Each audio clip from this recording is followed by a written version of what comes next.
views and opinions expressed in this program are those of the participants and do not necessarily reflect the views of BronxNet or the program underwriters. Hi, I'm Eileen Newman, and I'm your host for Mission Bronx. Mission Bronx is a collaborative program between BronxNet and the Center for Bronx Nonprofits at Hostos Community College. Our mission is to show you the work of nonprofits in the Bronx. Today, we're going to be visiting two different settlement houses. Different, but the same. They both started in the 70s, and we'd like to show you the work that settlement houses do and that these particular settlement houses are doing. So join us while we go to New Settlement House and BronxWorks.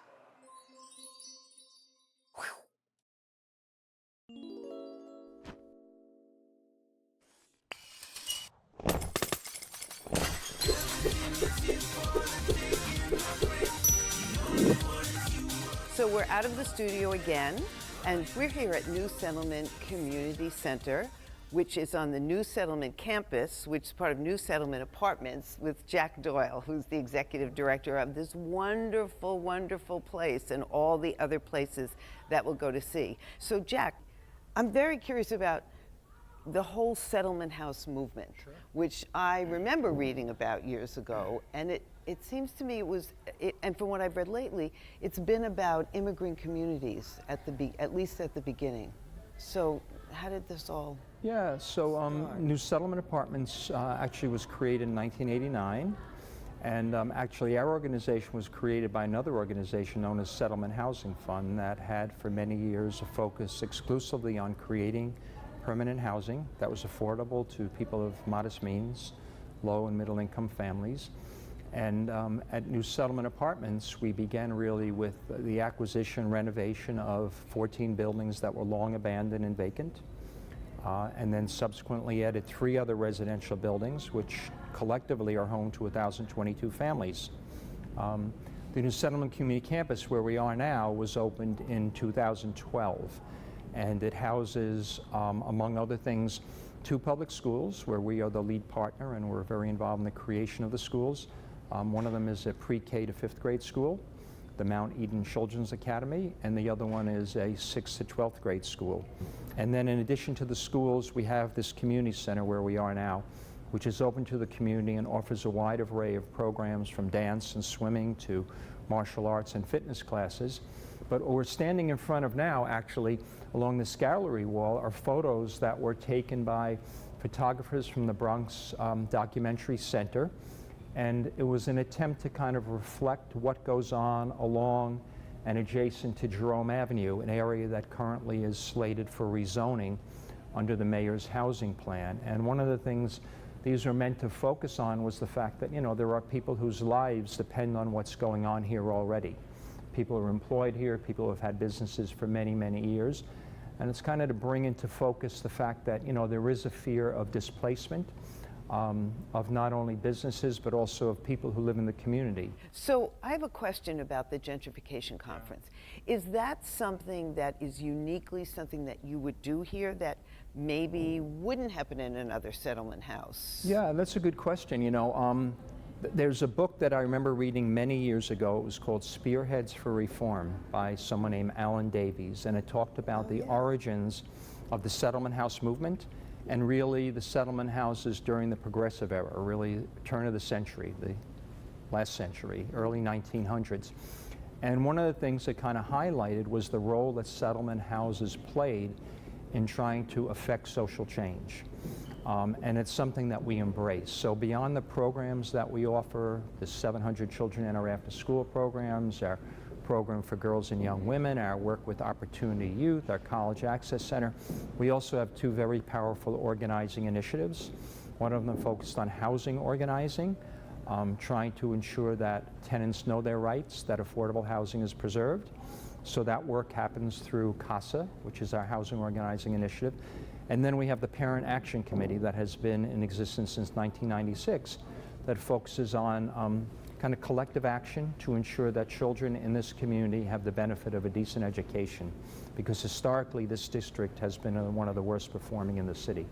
So yes, so we think that organizing, collective action, civic engagement is an essential part of a 21st century settlement house. How long have you been here? 1995. Yeah. You've seen huge changes. So I've been here a while. Yeah, so I think, you know, we've had the benefit of being able to, you know, add some additional housing, and actually with Settlement Housing Fund, we broke ground about 6 months ago on another building that's going up on Walton Avenue. That will be home to an additional 60 buildings. It's at 1561 Walton, right next to our College Access Center, where we had a small lot that we'd acquired when we acquired our first 14 buildings. So we've increased our housing. We're looking at other opportunities to create affordable housing. And we've expanded immensely our programs for young people and for families, educational programs, social, recreational programs. And how did you get involved in this in the first place? Bronx, born and bred, and have spent most of my life living and/or working in the Bronx.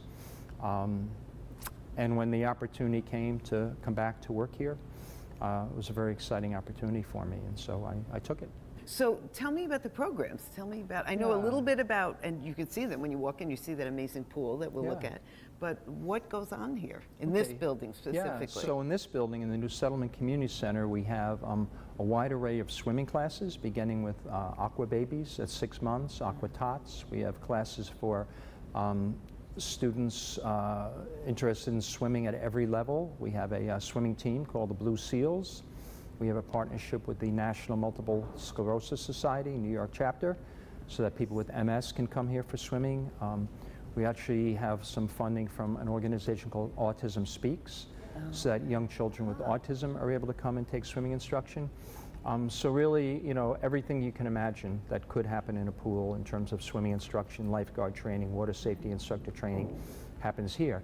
And then we have a beautiful dance studio, and from the first day we opened here, we formed a partnership with Alvin Ailey American Dance Theater. So virtually all of our dance classes that are offered are instructed by performers, dancers, instructors from Alvin Ailey American Dance Theater. We have classes in Brazilian martial arts. We have a partnership with Shape Up NYC, which is fitness classes open to the entire public, cardio fitness, kickboxing, whole range of fitness classes. And then we also host many different types of community events, such as the conference that was here recently, the Bronx Gentrification Conference. Yeah. So what can we see? Oh, we can see a lot. We can take a look at the room where the fitness class is going on. We have a beautiful green roof. Given that it's the middle of the winter, there's not a lot of green out there, but in the spring, summer, and fall, it's just overflowing with vegetables and herbs, a couple of small apple trees, and it's children from the community who are involved in growing things out there and learning as they grow, and then getting the opportunity to eat what they've grown. The people who come to the programs, are they people who are directly in this neighborhood? None of the programs that we offer, either in the community center or out throughout the neighborhood, are limited to residents of New Settlement Apartments.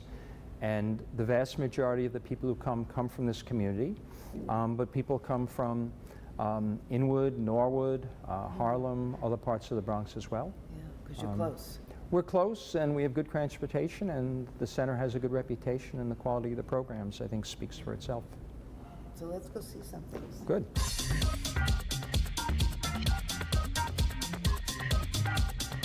We're going to be walking over to a few other buildings. That's great. Our first stop will be 1484 Inwood Avenue, which is home to 26 families upstairs, and our Bronx Helpers program on the street level. The Bronx Helpers program focuses on civic engagement, and so when they come into program, they really start to brainstorm and come up with different projects and ideas that's concerning the community.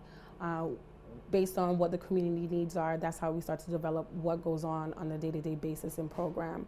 On Saturdays, that's when the Bronx Helpers actually combine with the high school program and work on projects, and the projects are necessarily geared towards what action that needs to happen within the community. Dear fellow Bronx Helpers, the relevancy is different from what the need was years ago. But how do you see the relevancy today as compared to that, and what do you think it will be 10 years in the future? Yeah. Of settlement houses in general. Sure. Yeah. Well, you know, in this neighborhood, I mean, there's a planned rezoning of an area that's 75 blocks along the Jerome Avenue corridor. And one of the things that we're working to do is to help ensure that there's really a community vision for what's going to happen here, and that what happens benefits the people who are already living here, whether it's the housing or the amenities or new schools. So while we're hoping that the community will continue to improve, we're hoping it will continue to improve for people who live here and who lived here through tough times. So where are we going now? Well, this is the College Access Center. Yeah. And we're going to go see Allison Palmer, who's the director here. Great. Welcome to the College Access Center. Thank you. I love this because I love the quotes. Yeah, I mean, one of the things, because we're all spread out these days, and so our students who come in don't know all the work that we do, and so we're trying to figure out a way for our students to know our entire team and be familiar with our success program and the work we do at TAF. So we decided to do this board so that they know who they're running into on a regular basis. So this is the College Access Center. We basically provide support to high school students, young adults, and adults who are interested in going to college. We do one-on-one college advising, SAT test prep, college visits, and financial aid support. And we really want to make sure that students are putting in the work before they apply to college so that they are enrolling in good fit schools, with the idea that if they make smart decisions about where they attend, they'll actually graduate from school. In addition to our college advising, we also do college success advising, and so we follow our students to and through college. We will visit them within their first 3 weeks of college, and we'll do success advising to make sure that they're taking the appropriate classes and graduating within 3 or 6 years of enrolling in an associate's or bachelor's degree program. Thank you so much for this. This was great. Everything from the community center to the college access to the new building site. You have a tremendous number of things going on. I really appreciate the time. So just one last question. What's next? What do you see happening next year?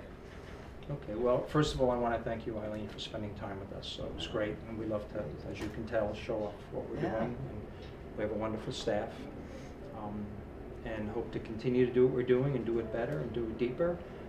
We have the new building going up, which will open in 2017, so that'll be home to an additional 60 families. Through our housing organizing initiative, we continue to work to try to preserve affordable housing for people who are already here, and to work with neighborhood residents to build power, to have a voice in shaping what the future will hold for them and for their families. So that's much of what we want to do in the future. That's a lot. Good luck with all of it, and thank you again. Thank you, Eileen. We're going to take a quick break now and then go on to another settlement house called BronxWorks.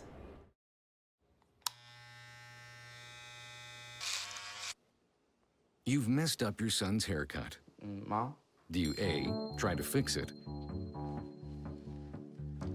Like it never happened. B, work with what you got, or C, show solidarity? Thank you, baby. As a parent, there are no perfect answers. But you don't have to be perfect to be a perfect parent. Thousands of teens in foster care will love you just the same. I'm Jenny Garth, and as a mother of 3, I know kids worry about a lot of things. Getting enough food to eat shouldn't be one of them. But here in America, that is a real worry for 1 in 5 children. This is unacceptable, and something Feeding America is working to solve. Through a nationwide network of food banks, Feeding America serves virtually every community in the United States, including yours. See how you can help your community. Visit feedingamerica.org. Together, we can solve hunger. Together, we're Feeding America. I adopted Bento in 2010 from a shelter. As it turns out, we have very similar personalities. And this cat makes me make art because he's always motivating me to take pictures of him, to draw pictures of him. He just is motivating artistically. It's just that simple. Well, he's my best friend, but a lot of people know him as Keyboard Cat.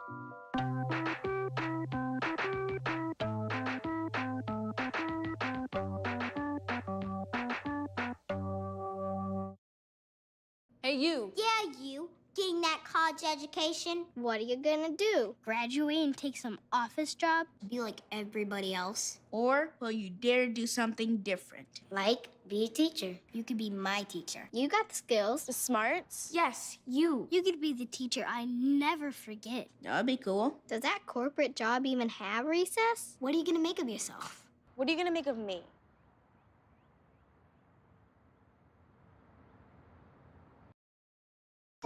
This is the story of a boy who is very sensitive to lights and sounds. So he built secret hiding places where nothing could get in. The boy didn't like looking people in the eye. It made him feel uncomfortable. One day, he found out he had something called autism. His family got him help, and slowly, he learned how to live with it better. Early intervention can make a lifetime of difference. Learn the signs at autismspeaks.org.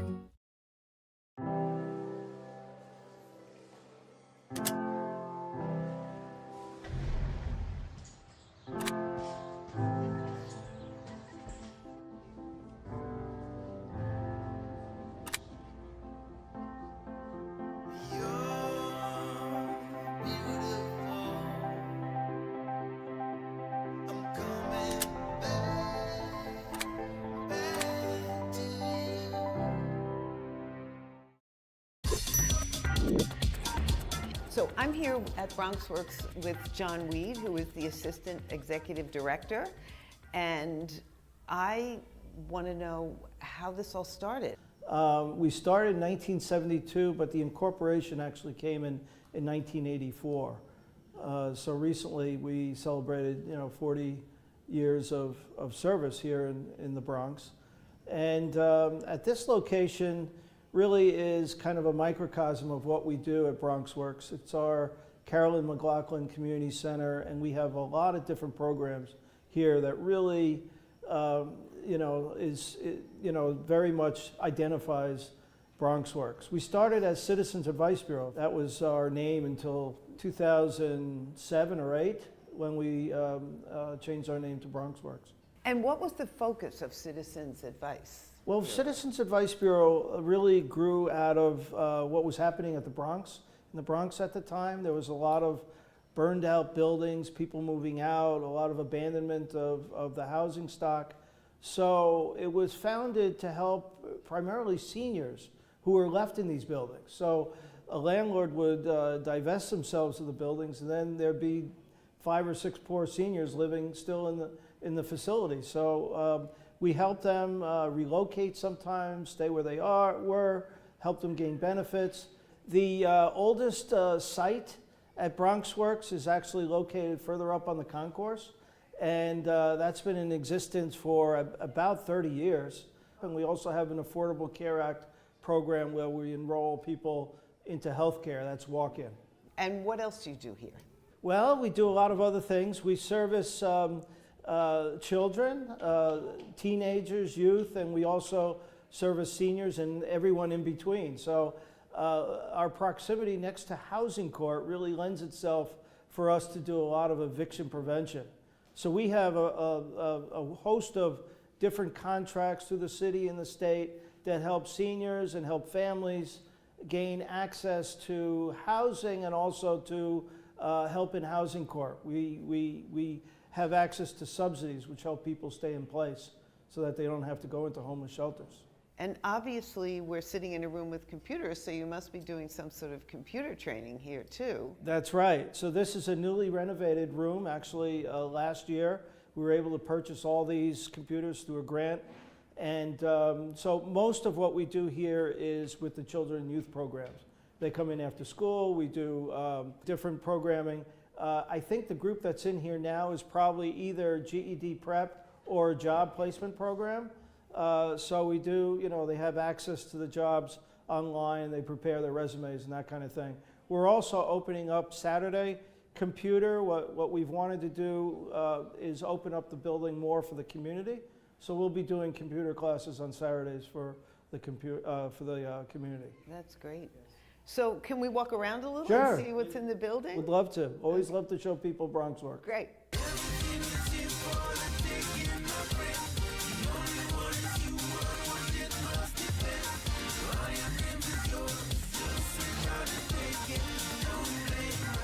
This is Maribel, one of our cooks. She's one of 3 cooks that we have here in the kitchen. And they provide 600 meals a day to about 12 of our different sites. So they come in at 7 o'clock, they prepare meals, and then there's a driver who takes the meals out and delivers them to the different sites. 3 family shelters, another daycare center, and after-school programs. We also have an HIV program that gets both lunch and dinner, so somebody will run meals in the evening as well. So it's a big production. They're very busy, and Maribel has been with us since the beginning, and she, very good cook, makes very good food, and we're also working on an initiative here where we cook healthy food. So we bring in fresh fruits and vegetables, and we incorporate those into our menus. And do you go home and cook then at home? Yes. Oh. This is a small kitchen for all the... It's a small kitchen, but it's very efficient in terms of how we manage it, and they're doing a very good job. So we saw the kitchen, and we saw kids eating in part of their after-school experience, and now we have these little ones sleeping in the room next to us. What other programs do you do with young kids? Well, here's a licensed child care center, and we have 36 children here. We have one classroom of 3-year-olds, and then we have 2 UPK classes, 4 and 5-year-olds. So we've been doing this for over 10 years now. We actually renovated this entire floor back in 2008. So we were able to build this center, plus bring the pool out in focus, because as you can see the pool now from the lobby area. And then we also worked on the locker rooms. So the locker rooms are on the other side of the building. But it was a very important initiative at that time because we weren't serving children of early childhood. So we currently have an early learn here that's funded through ACS, and we also have DOE money, Department of Education, to do universal pre-K. So, you know, we try to make change in terms of people's diets, and it's not always successful, but I think most of our children, we certainly saw them eating fruit, so that's a good thing. Right. So, John, we've seen all this great energy in this building with the kids and families, and what happens in the other 33 buildings that you have? Right, well, a few of them I already talked about. We have the walk-in offices that started as CAB, so there are 4 of those, but that leaves a lot of others still. Right. A lot of them are specialty sites. So, for example, we run 3 family shelters. We have a drop-in center. We run 4 senior centers. Then we're in a lot of different schools. So we do school-based work. So there's this, you know, and a lot of them are like one type of program. So that's basically what that is. But this is the only site that we actually own besides the administration office. So all of those would be rentals based on what the need is at the time there. So it's very clear what the relevancy was for this particular settlement house in this community and why it started. What do you see now as the relevancy, and what do you see going forward? I think the Bronx has grown a lot now, and we have a lot more population. So a lot of our programs are not centered around emergency items or like the information referral. A lot of them the programs are meant to support people. So people move into an area, they need a community center to go to, or they need an after-school program, or they need food in some other fashion. So a lot of the population that's moving in, they may not be, you know, all the way self-sufficient. So we do a lot of that kind of work. We have workforce development on 149th Street, so we do a lot of job placement, job development. And, you know, being in the Bronx, you know, there's a lot of companies moving in. There's a lot of new growth. So with that growth is a lot of need as well. But it's also great because you're getting people to a better place in their life. And that's really encouraging. That's great. So what do you think you're going to be called upon to do or want to do in 5 years from now? Well, our mission statement is feed, shelter, teach, and support. So that includes a lot of things. I think a lot of focus now is education. Immigration is a big one. If you look around the Bronx, the faces are changing. There's a lot of new immigrants in the Bronx. We just got 2 large immigration programs to help people with their legal papers. So I think a lot of what we're going to be doing is really going with the flow of what's happening in the Bronx. People come in, they need different things. Workforce development is going to be a big one as well. So there's a lot of need out there, a lot of places to go still. But on a different level. On a different level, yes.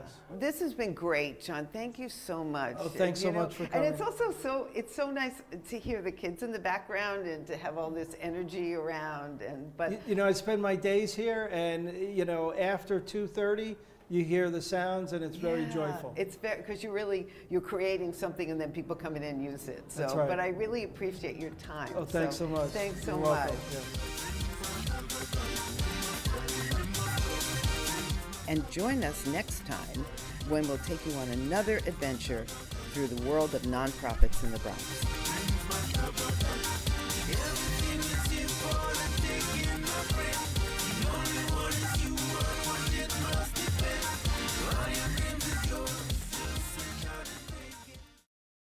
Sweetheart, think about your future. Jeff over there did, and just look at him. He saved up, bought a house, he's got a beautiful wife. They even had a fancy pants destination wedding, and oh, they had a baby! Ah! Smart and handsome, ooh la la.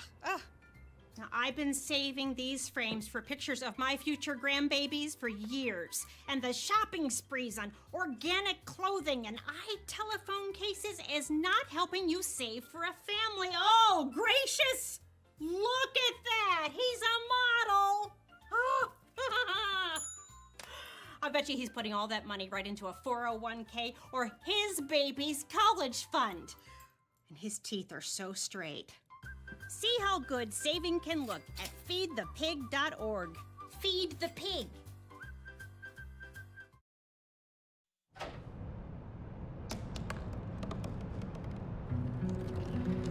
They said I couldn't dream. Called me a piece of trash and swore that's all I'd ever be.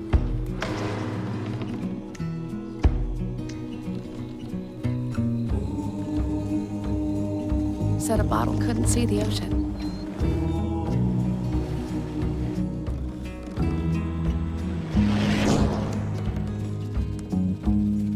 Give up. Go back to the dumpster. But I didn't listen. I made my way.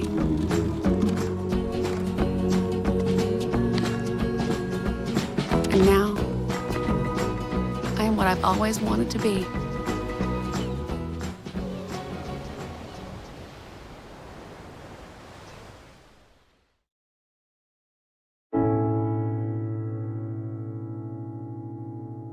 When I was 6, I had one thing on my mind.